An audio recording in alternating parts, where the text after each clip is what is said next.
social distancing summer on the block party project that we're doing with DPS, the Family and Community Engagement for DPS. And so this week's project, you received a stamped image. It was something, an image just like this in a 5x7 orientation. And you received another smaller image that had the word love or happy or something like that on it. And all of them is the same. The way you paint them, the way you use this paint. You also got a paint palette that's just like this. This is a watercolor paint palette. Some may have come singly, or some may have come with this inside of a container like this. And then it came, if you got a container like this, it came with a brush. I don't like that brush, so I included another brush for you to use. No wonder. I'm like, what is taking up all the space? It's my keyboard. Because this brush has better bristles than the brush that came in this set. So I included an extra brush for you to use because it was very annoying. That brush was very annoying to me. So, all you do when you're using your watercolors is you dip your brush into those watercolors to activate those colors. No matter what color it is or which color. Make sure you clean off your brush prior to going into another color, because you don't want to get to the point where you're mixing up your colors. So always add a little water into it to activate it, and then take your brush into the water. Okay? Alright, so, and then you paint. You can paint directly onto, from the palette, directly here onto whatever it is that you're painting, like this. So you can do a direct to. Got a straight hair that's driving me crazy on my brush. I'm going to bring you down so you can be a little bit closer. Let me cut this straight hair. You can go straight into your, there we go. You can go straight into your paint with a wet brush. If you're doing it that way, you'll notice that you'll get a darker image. Okay? You'll get a darker image. But if you decide to go in, moisten up your paint and make your paint moist, put moisture to it to activate it, you will get a softer look. The more water you add, the wetter your paper is going to be. So be very careful when you're doing that. I would say work with a towel or a wipe or something that you can wipe off your brush if you feel that it's extra moisture. And you can also take it, and because this is watercolor, you can take up all that extra water just like that. And so you can see how I just sopped up that water, and it's right here on my paper towel. So I got up that extra water. And so it's okay if you want to get off that extra water. But if you want it to be a darker picture, make sure that you don't let it be too much water. Just like that. Make sure you always clean off your brush. I have this wipe right next to me. You can get a paper towel or a towel and clean off your brush. Make sure that your brush is always clean before you go into another color. I have a tendency to pinch to make sure I can feel how much water is really in here, because I don't want a lot of water to be dripping on my project. If you don't feel that you have enough safety when you're dipping in your water, make sure that your project is away from that. So your paint will be over here. You put your water on it, and you won't drip, because if you drip it on there, it's on there. Okay? And so now I've dipped into my green. I got my color, and I'm just going in and filling in my green. And this is not a race. So don't try to speed through it, because as soon as you try to speed through it, you're going to get paint in places you don't want paint. Also, when you're doing watercolor, you want your paint to dry in the spaces prior to going in to the one next to it. So my yellow is dry now, so my green didn't feed into it. So what I'm saying is, no, I don't want to use that because that's okay.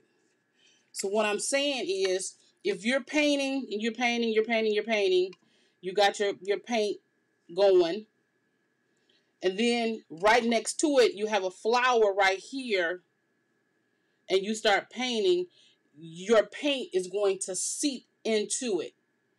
And so what you do to combat that is move around. So now I know this green is wet. I don't want to just start working with my wings right here, because if I start working with the wings right here, it may seep this green into it. And so you must move around into different spaces when you're working with watercolor. The only way you don't have to worry about that is if you embossed it first, but these are not embossed.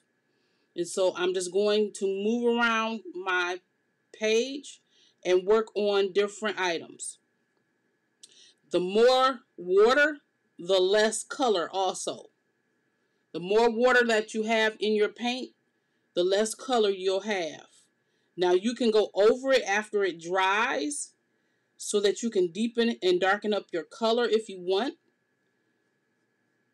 So you see how I have a lot of water in this and it's really light, as opposed to this where I had less water and it's really dark.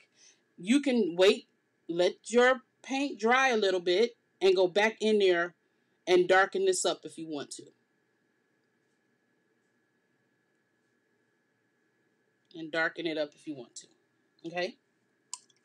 Make sure that you always clean off your brush. I just have a little bowl of water right over to the side of me, and I'm just dipping it in and I'm cleaning off my brush. And I told you I have a tendency to wipe, and that's something that I do. I wipe across to see if I'm dragging out any color, because if you can look at my brush tip, it's green. That's just a stain. It just stained the tip of my brush. The color, there's no color in that. See that? There's no color. It's just stained green. So it's okay if your brush is stained. It's just how it is. It just stains. Okay? And so as you go on with your design, you move around. And so this is the red color, but I don't want mine to be bright red. I want it to be more pink. I want this to be more of a pink color. And so the more water I add to this, the lighter this color gets. And it becomes pink as opposed to a red. So see how this has become a pink color? And now I'm just coloring it down regularly. I'm dragging out that water down. Because watercolor, what it's going to do more than anything is actually staining the page more than coloring per se. You're staining the paper to get color on it. And if you ever notice, if you put too much water on here, you can pick it right up. You can actually pick up most of that color with it because it's just staining the page. That's what watercolor does. It really just stains your page. And all I'm doing is dragging the color out of my brush. And I'm dipping my paintbrush in without wiping it off because I want that watery consistency so that my brush will make sure I keep that pink color. Because if I dip right in there, it will be redder. Because as the water evaporates, the color will get darker.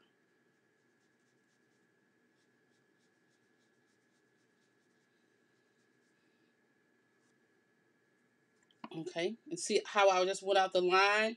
Because it's watercolor, you can clean that up. Because remember, I told you all it does is it's a stain. And all I did was just get that up. And I'm just filling back in with my red color that I made pink. Just like that. Okay, so don't be afraid to go outside of the lines. Don't worry about it. It's okay.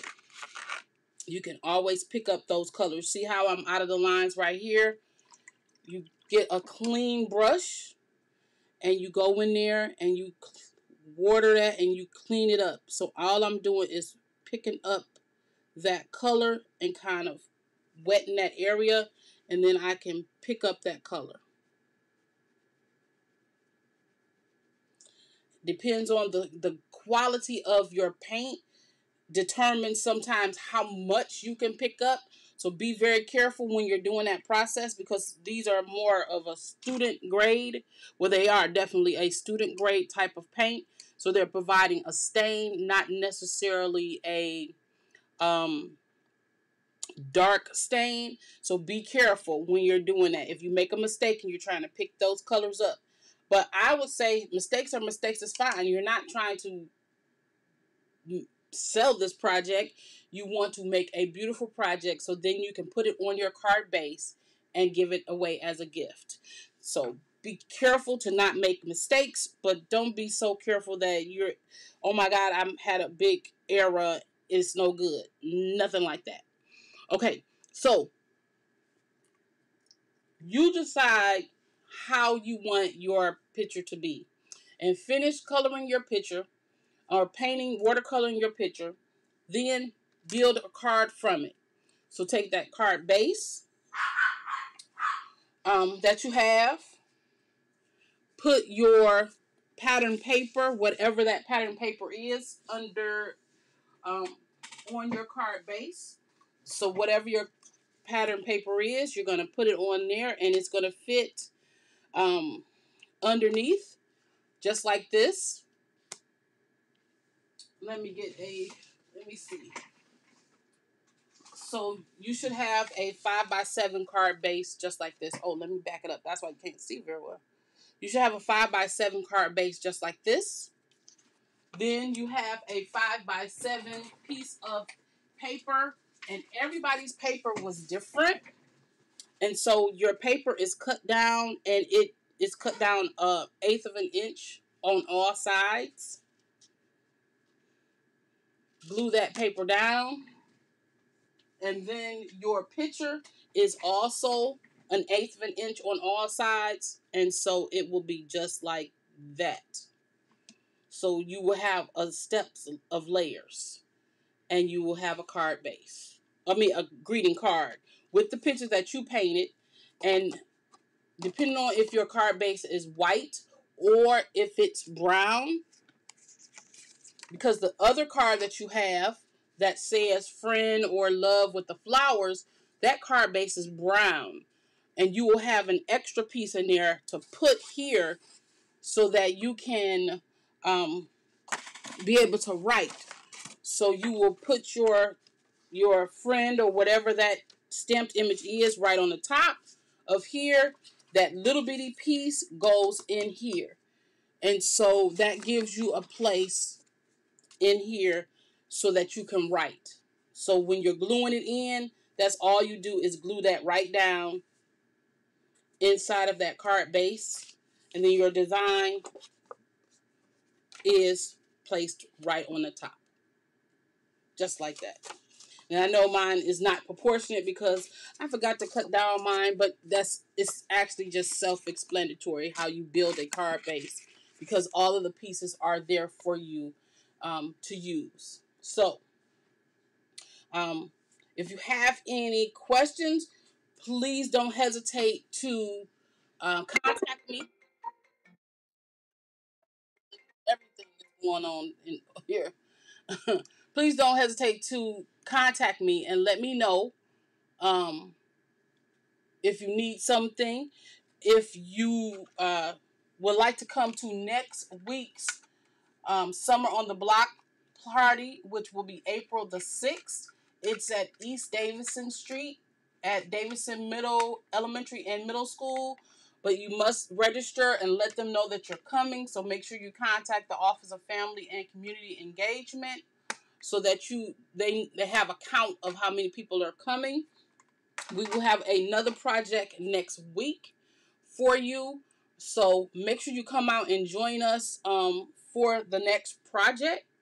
And we appreciate you all for allowing us to come and bring activities to you from the Office of Family and Community Engagement in conjunction with DPS. So thank you so much, and I will see you in the next one.